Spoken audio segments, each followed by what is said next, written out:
So, ayun eh. Hello guys. Ayan. Welcome sa reaction comment natin. Ayan. Meron lang tayong re-reaction na isang komento no, about kaya Sir Federico Santos. Ayan.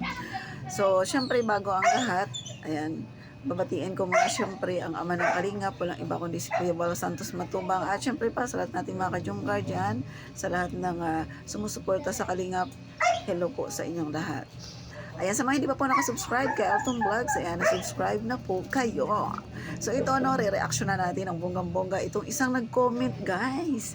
Diba? So nagulat tayo dito. Oo, mayroon tayong nanood ako ng isang live, ayan, no, ng aking kapatid na Luxor TV. Mayroong biglang, ayun, may biglang nag-comment doon. So ito, no, totoo ba?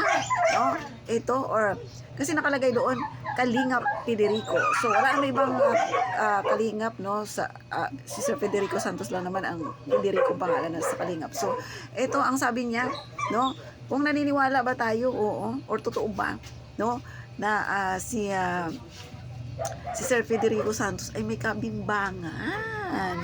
Diba? Totoo ba yun, guys?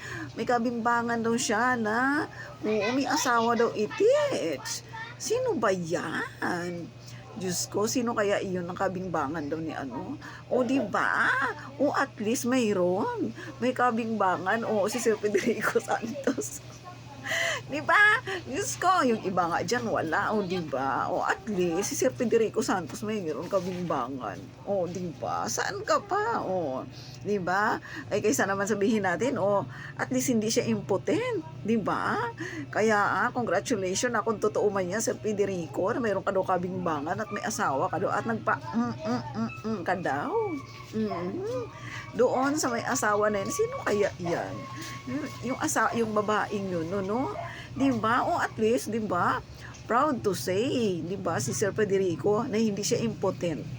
Diba? O, ano masasabi ninyo dyan, guys? Mag-comment po kayo. I-comment po ninyo yan. Comment down below. No, dito po sa reaction comment ni Alton Vlogs. So, hindi video ha, kasi, di ba, wala naman video kasi comment lang naman yun.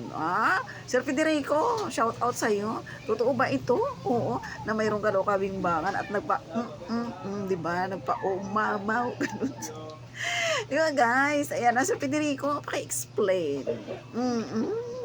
Paki-explain ka kung totoo ba i-teach ang balita sa iyo. O, di ba? Ano ba yon, ha? Baka naman ito paninira lamang, guys. Oo. Alam niyo naman dito sa social media, di ba? Oo, ang daming mapanirang tao. Ha? O at least, di ba, Sir Federico, ha? You must be proud sa sarili mo. Kasi hindi ka, tawag nito, hindi ka impotent. Oo, yung iba dyan, Diyos ko, ayaw ng umano. Di ba? Kaya tingnan mo ha, guys, ha, pakibasa lang ninyo dyan ng isang komento, no, ng isang nag-comment po doon sa live na ating kapatid na Luxor TV. Ayan, so nagulat ako, oo. Pati kasi binasa niya, oo, as in binasa talaga.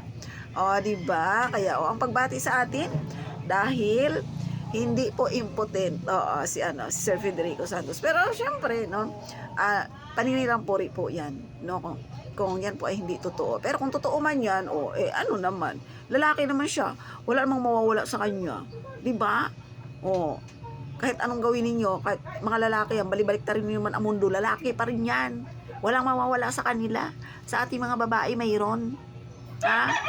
O kaya mag-explain kayo dyan, magpaliwanag kayo, no, kung masama ba yan o hindi. Dahil yung mga lalaki, kahit anumang gawin ng mga lalaki ang mga yan, ha? Sige. Ito lang ang reaction comment ni Alton Vlogs. Nakaka-shock. O, diba? Bahala kayo dyan. Bye.